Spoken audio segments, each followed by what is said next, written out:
First adjustment that we did, hand on the upper back. My suggestion is to get the upper back rounded, so I ask her to press up into my hand and she gets more full. Also protracts the scapula, puts the shoulder blades in a more optimal position, anatomically speaking. The second adjustment was to get my body on her line and get her up and diagonally this way, essentially creating an elevation of the scapula. So I take this long warrior one stance.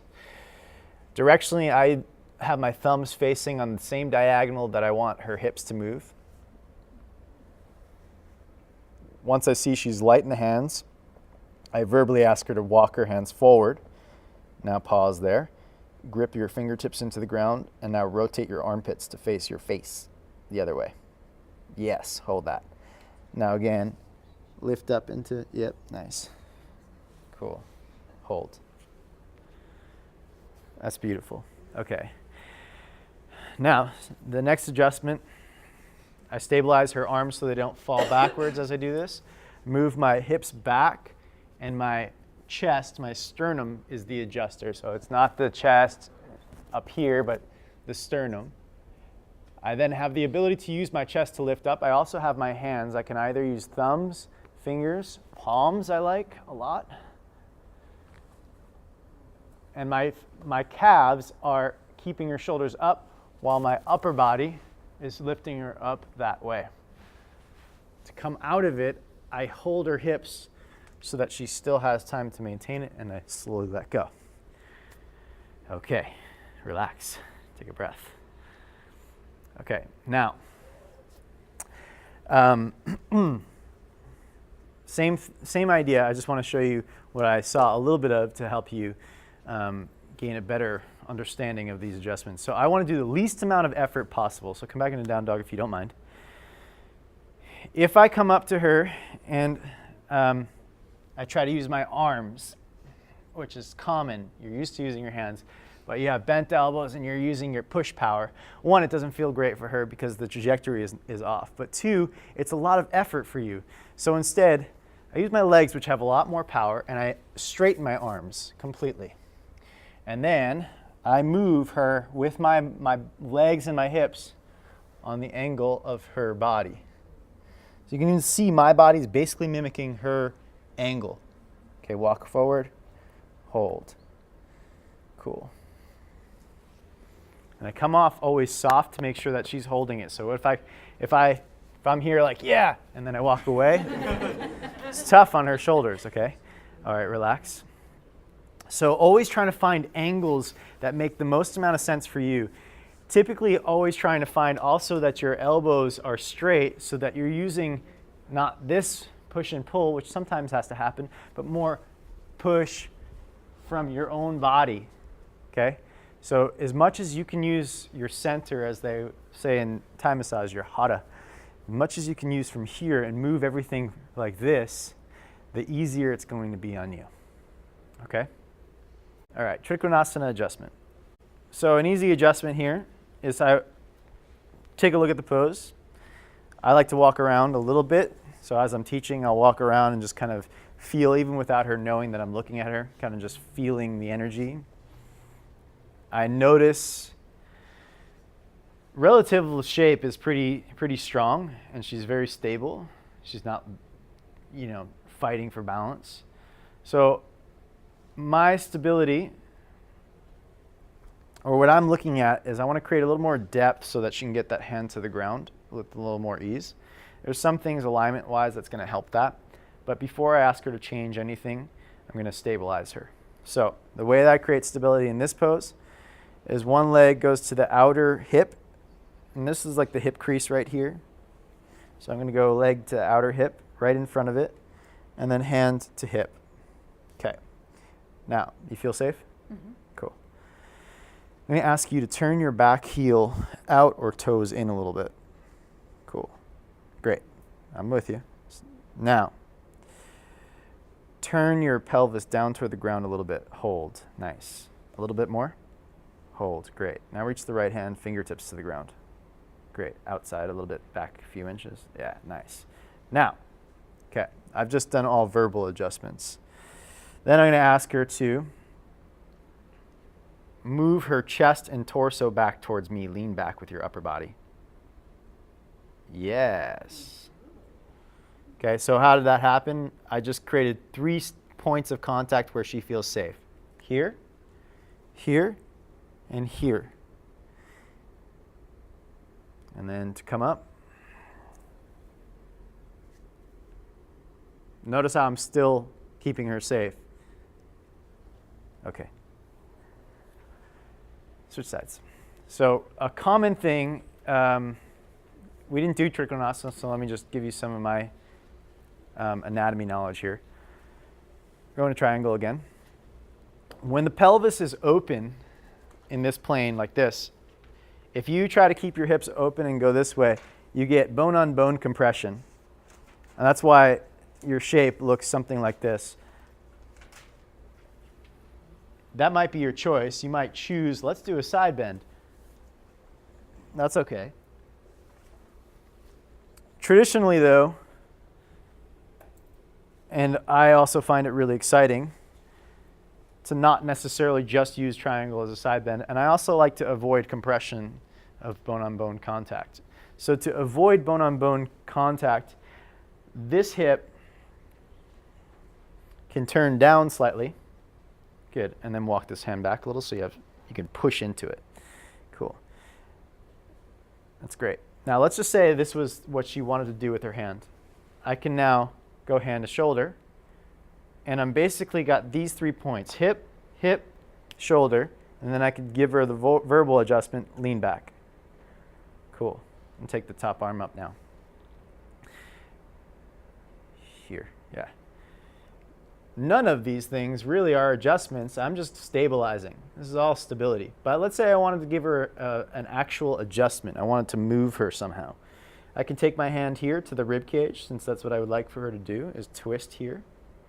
I could physically move her pelvis here. I can lift her up here. I can say, hold on to my neck. Cool. You can be like an artist in this position. It's really quite nice. Yes, I just moved her this way, which is going to allow her to move this way. Okay. Up.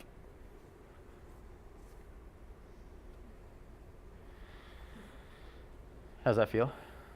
Okay. So the real thing that I'd like you to get down first and foremost is the stability of the pose. What are the 3 points that I'm holding? Yeah, hip, hip, wrist. One more time.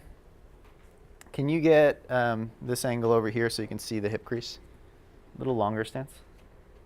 Cool. So this is the hip crease here. My thigh goes in front of it. I'm not facing away from the pose, facing towards her. I give a little bit of a sandwich between my thigh and my hand. Whoop. That's an adjustment, what I just did there. Okay, I moved her back, which may be what you want, maybe not. I could also hold her shoulder and say, okay, cool, lean back. I could also do a reference adjustment. Go back into that pose. I could say, lean back into my hand. Then arm up. Not like this, like this. Full feeling of the whole hand. I can lift up. I can say, now lean back into me. That's it. Cool. Rise up.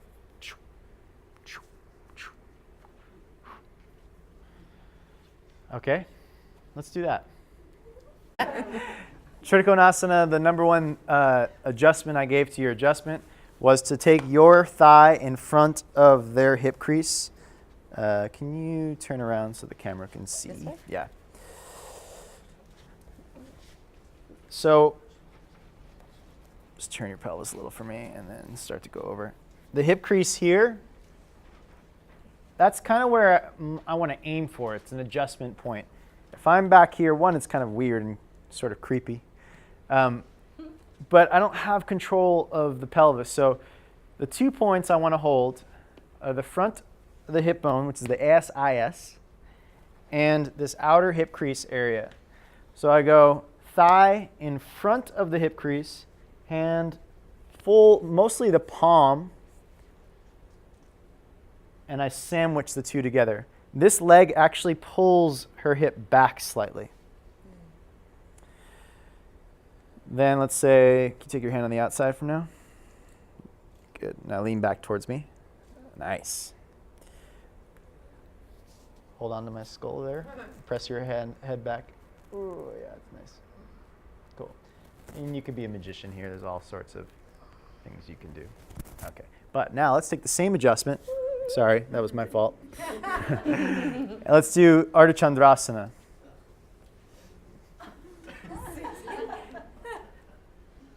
Okay. So I look for hip crease and hip bone. So I stand in front and I give her a little sandwich. Sometimes if you're controlled, it's nice to have a foot on foot. I personally like that, but if you're not controlled in your body, it's going to suck for them. So, make a choice. Now, same thing can happen here. I like here either hand, like so on hip bone. Personally, I do forearm, and then I can manipulate the rib cage if I like, or the abdomen. How you doing? I could also lean into me a little bit. Have this as my point of contact.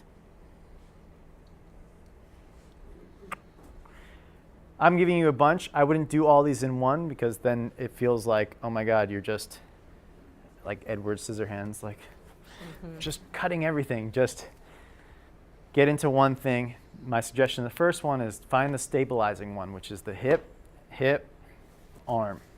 Okay? And let's do facing this way. Same pose, Ardha Chandrasana.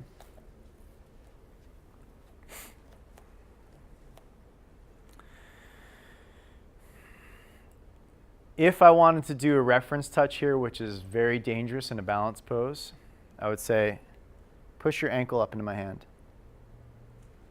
Good. It's very challenging. So typically a stabilizing adjustment is great. So this is just wanted to show you again the forearm on the hip bone, then the hands, and this is really, you have to be super accurate. Can pull the ribs back, can, yes, turn the navel, or can just be a firm hold. What I think more appropriate when you first learn is hand on hip, and then you give verbal adjustments. Turn your belly to the sky. Nice. Cool. Press your thigh into my forearm. Nice. Cool. Release. When you understand the basic places of support, it's really easy. I just know her leg was drifting back this way just from feeling, and you just be a magician. But you have to first have that stability down. Because if you start trying to be a magician without stabilizing somebody, it's going to feel like you're trying to pull tricks on them and not trying to create magic for them. So you want to create that sense of foundation where she feels like, okay, he's got me. So now I can just make little micro movements in my body. So could you, not to change the pose, but I assume the stabilizing part of it is the same, but it's a little more difficult because they have no hand on the floor, like Virabhadrasana 3. Yeah, let's do Warrior 3. How about you do it?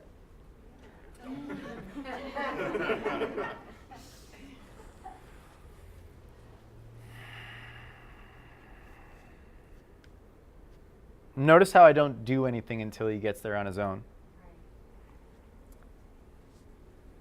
I like forearm, but you can do hand.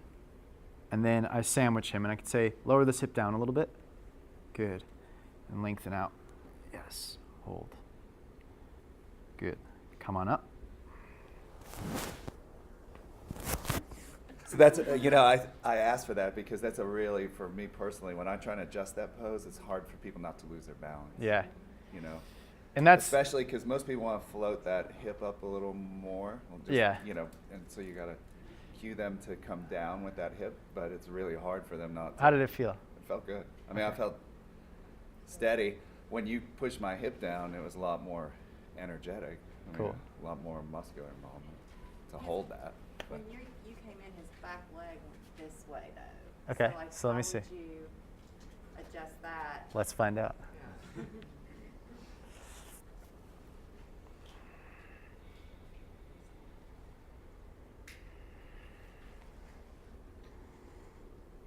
Okay. Yeah, push your foot out to the left. Out, out. Good. And then up. Good. And then lower this hip a little bit. Good. And reach through your head.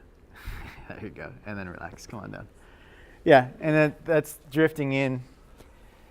Let's see, the back leg will drift in because when you lower this hip down, what's really happening is that you're relaxing your abductors, your abductors, which on the outer hip here. And if you relax the outer hip here, you relax the outer hip here, which means the leg will go in. So then you have to firm up the outer hip on the top leg. And that's something I would just give as a verbal adjustment typically. Yeah, reach your leg out to the left. And, I mean, if it doesn't happen, it's okay. Want to try it? Let's do both Ardha Chandrasana and Warrior 3.